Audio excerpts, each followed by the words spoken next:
Hello students, आज के lecture में हम स्टार्ट करेंगे trends in chemical properties of group 17 elements.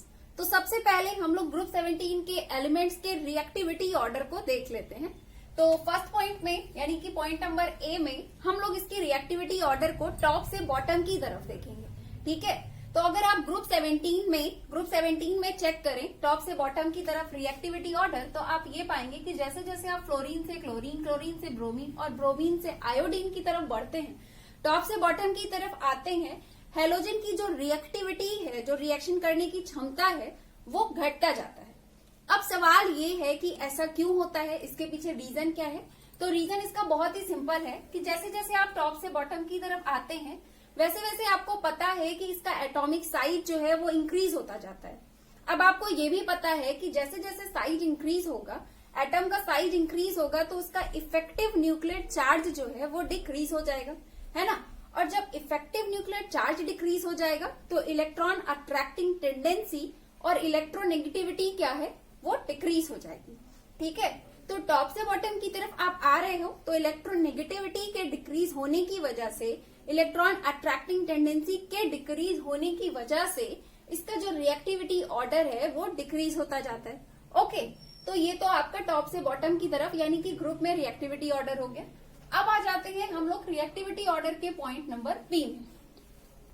B में हम लोग क्या करेंगे, बी में हम लोग पीरियड में रिएक्टिविटी ऑर्डर को डिस्कस करेंगे। ठीक है, तो मैं आपको बता दूं कि जो आपके हैलोजेंस होते हैं, हैलोजेंस अपने पीरियड के मोस्ट रिएक्टिव नॉन मेटल होते हैं।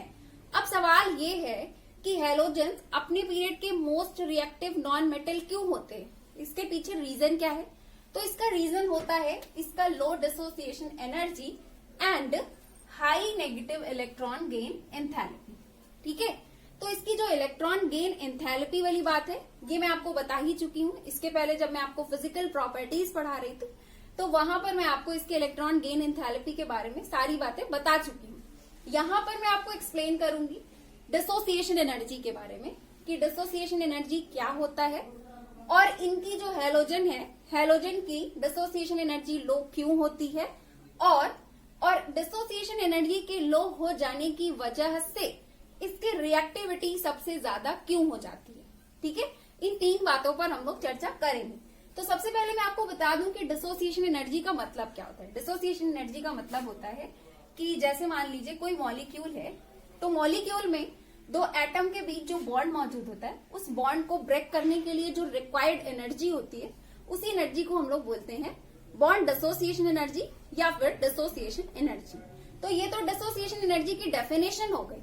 अब आ जाते हैं हम लोग हैलोजन के केस में कि इनकी डिसोसिएशन एनर्जी लो क्यों होती है और डिसोसिएशन एनर्जी के लो होने की वजह से इनकी रिएक्टिविटी कैसे सबसे ज्यादा हो जाती है ना।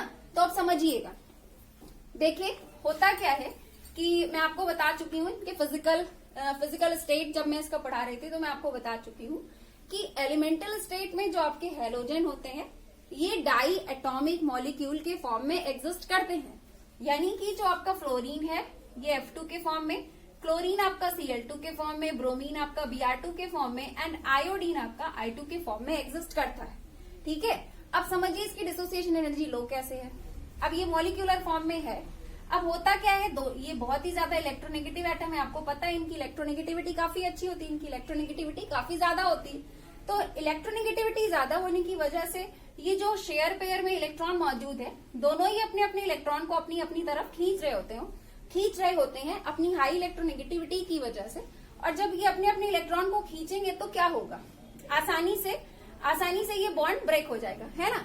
अब जब यहाँ पे इनकी इलेक्ट्रोनेगेटिविटी ज्यादा होने की वजह से इनका बॉन्ड आसानी से ब्रेक हो रहा है, तो यहाँ पे जरूरत क्या होगी, यहाँ पे बॉन्ड को ब्रेक करने के लिए बहुत ही कम एनर्जी की जरूरत पड़ेगी, है ना।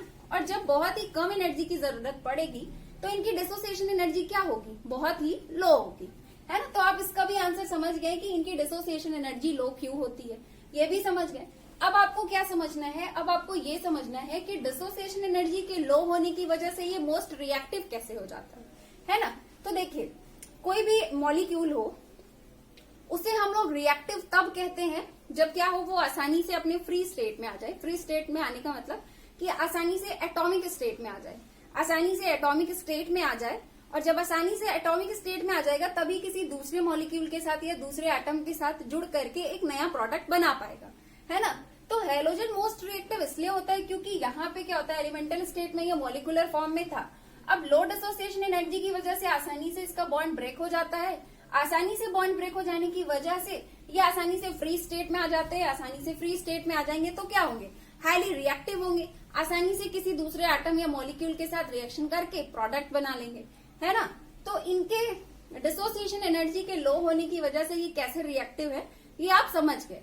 क्या है इसका आंसर? इसका आंसर यही है कि आसानी से बॉन्ड ब्रेक होगा तो आसानी से ये फ्री स्टेट में आ जाएगा, आसानी से एटॉमिक स्टेट में आ जाएगा। आसानी से एटॉमिक स्टेट में आएगा तो क्या होगा, हाईली रिएक्टिव होगा, ठीक है। तो यही रीजन है कि जो आपके हैलोजेंस होते हैं ये मोस्ट रिएक्टिव नॉन मेटल होते हैं अपने पीरियड्स में, ठीक है। तो यहाँ पे आपका हैलोजन का रिएक्टिविटी ऑर्डर कंप्लीट हो गया है। अब हम लोग बात करेंगे हैलोजन के ऑक्सीडाइजिंग नेचर के। पहले मैं आपको ऑक्सीडाइजिंग नेचर यानी कि ऑक्सीडाइजिंग कैरेक्टर क्या होता है इस चीज को डिफाइन कर देती हूँ। उसके बाद हम लोग हैलोजन के ऑक्सीडाइजिंग कैरेक्टर और इसके ऑर्डर को देखेंगे। देखिए, ऑक्सीडाइजिंग नेचर या ऑक्सीडाइजिंग कैरेक्टर का मतलब होता है कि किसी भी एलिमेंट के द्वारा या किसी भी मॉलिक्यूल के द्वारा इलेक्ट्रॉन को अपनी तरफ अट्रैक्ट करके खुद को रिड्यूस करना और सामने वाली स्पीसीज को ऑक्सीडाइज कर देना कहलाता है ऑक्सीडाइजिंग कैरेक्टर या फिर ऑक्सीडाइजिंग नेचर। अगर हम लोग हैलोजन की बात करें तो आपको पता है कि हैलोजन जो होता है ये most electronegative element of the periodic table होता है। इसकी इलेक्ट्रोनेगेटिविटी पीरियोडिक टेबल में सबसे ज्यादा होती है। तो हायर इलेक्ट्रोनेगेटिविटी होने की वजह से इसमें इलेक्ट्रॉन को अट्रैक्ट करने की क्षमता होती है। ये इलेक्ट्रॉन को अट्रैक्ट करके खुद को रिड्यूस कर लेता है और सामने वाली स्पीसीज को क्या कर देता है, ऑक्सीडाइज कर देता है, ठीक है। तो आप लोग हैलोजन के ऑक्सीडाइजिंग नेचर को तो समझ गए। अब अगर हम लोग हैलोजन के ऑक्सीडाइजिंग ऑर्डर को डिस्कस करें तो वो कुछ इस तरह से है कि जैसे जैसे आप फ्लोरीन से लेकर के आयोडीन तक टॉप से बॉटम की तरफ आते हैं, तो जैसे जैसे आप टॉप से बॉटम की तरफ आएंगे तो आप देखेंगे कि इसका जो ऑक्सीडाइजिंग कैरेक्टर है वो घटता जाता है। फ्लोरीन सबसे ज्यादा ऑक्सीडाइजिंग नेचर शो करता है और आयोडीन का जो ऑक्सीडाइजिंग कैरेक्टर है वो सबसे कम है, ठीक है। ऐसा क्यों है? ऐसा इसलिए है क्योंकि टॉप से बॉटम की तरफ आने पर आपको पता है कि इलेक्ट्रोनेगेटिविटी जो है वो घटती जाती है और इलेक्ट्रोनेगेटिविटी घटेगी तो इलेक्ट्रॉन अट्रैक्टिंग टेंडेंसी यानी कि ऑक्सीडाइजिंग कैरेक्टर भी घटेगा, ठीक है। तो देखिए, अब इसका ऑक्सीडाइजिंग कैरेक्टर सबसे ज्यादा है तो ये इन सभी को आयन से मॉलिक्यूलर स्टेज में आसानी से कन्वर्ट कर सकता है, यानी कि आसानी से इनके इलेक्ट्रॉन को अपनी तरफ अट्रैक्ट कर सकता है।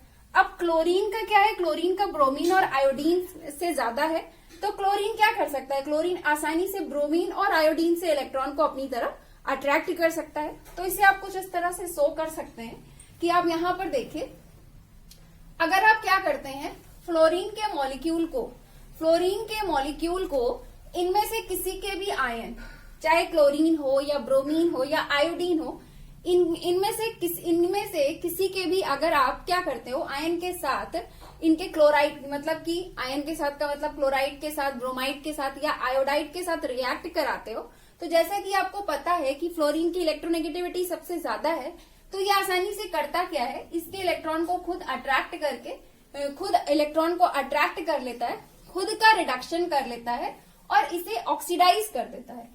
इससे क्या करता है, आयन से मॉलिक्यूलर स्टेट में कन्वर्ट कर देता है। जैसा कि आप यहाँ पर देख सकते हैं, अगर आप यहाँ पर देखें, एक्स की जगह पर कुछ भी हो सकता है, क्लोरीन, ब्रोमीन या फिर आयोडीन, क्योंकि फ्लोरीन की इलेक्ट्रोनेगेटिविटी इन तीनों से ज्यादा है ना। तो यहाँ पर आप देख सकते हैं, यहाँ पे इसकी ऑक्सीडेशन स्टेट क्या है, -1। अब जब इसका फ्लोरीन के साथ रिएक्शन हो गया तो इसका ऑक्सीडेशन स्टेट कितना हो गया, 0 हो गया, है ना। यानी कि यहाँ पे एक्स का क्या हो गया, यहाँ पे एक्स का रिडक्शन हो गया, सॉरी एक्स का क्या हो गया, ऑक्सीडेशन हो गया। यहाँ पे इलेक्ट्रॉन की कमी हो गई, -1 ऑक्सीडेशन स्टेट से ये किसमें कन्वर्ट हो गया, 0 ऑक्सीडेशन स्टेट।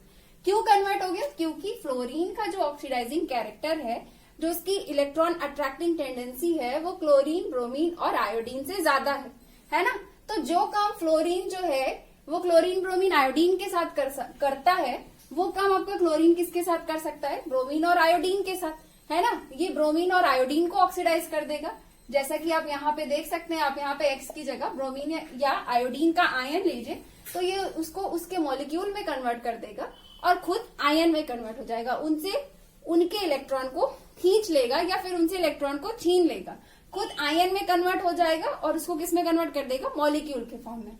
और ये वाला फिर अंडरस्टूड है कि ब्रोमीन की इलेक्ट्रोनेगेटिविटी आयोडीन से ज्यादा है, तो ब्रोमीन आसानी से आयोडीन को क्या करेगा, आयोडीन से खुद इलेक्ट्रॉन को अट्रैक्ट करके उसे आयन से मॉलिक्यूल में मॉलिक्यूलर फॉर्म में भेज देगा और खुद आयनिक फॉर्म में आ जाएगा, है ना। तो ये तो हो गया इसका रिएक्शन, यानी कि जो आपने यहाँ पर एक्सप्लेन किया कि टॉप से बॉटम आने पर ऑक्सीडाइजिंग कैरेक्टर घटता है, तो उसे आपने इस रिएक्शन के थ्रू शो भी कर दिया, ठीक है।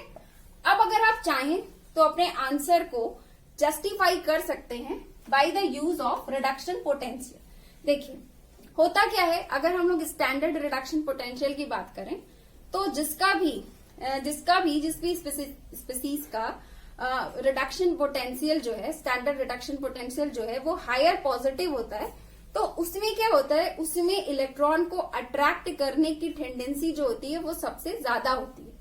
तो जैसे कि अभी आप लोगों ने यहाँ पर इलेक्ट्रोनेगेटिविटी के बेसिस पर एक्सप्लेन किया कि फ्लोरीन में इलेक्ट्रॉन अट्रैक्टिंग टेंडेंसी सबसे ज्यादा है, फ्लोरीन सबसे अच्छा ऑक्सीडाइजिंग एजेंट है यहाँ पे, तो इस चीज को आप जस्टिफाई कर सकते हैं।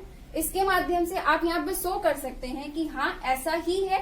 फ्लोरीन का आप देख सकते हो यहाँ पे इसकी इलेक्ट्रोनेगेटिविटी के बेसिस पे जो आप एक्सप्लेन कर चुके हो, तो आप यहाँ पर एक्सप्लेन कर सकते हो कि फ्लोरीन का जो है reduction potential, standard reduction potential यानी कि E0 की वैल्यू जो है वो सबसे ज्यादा है। उससे कम किसकी है, क्लोरीन की है, उससे कम किसकी है, ब्रोमीन की है, और सबसे कम किसकी है, आयोडीन की है ना।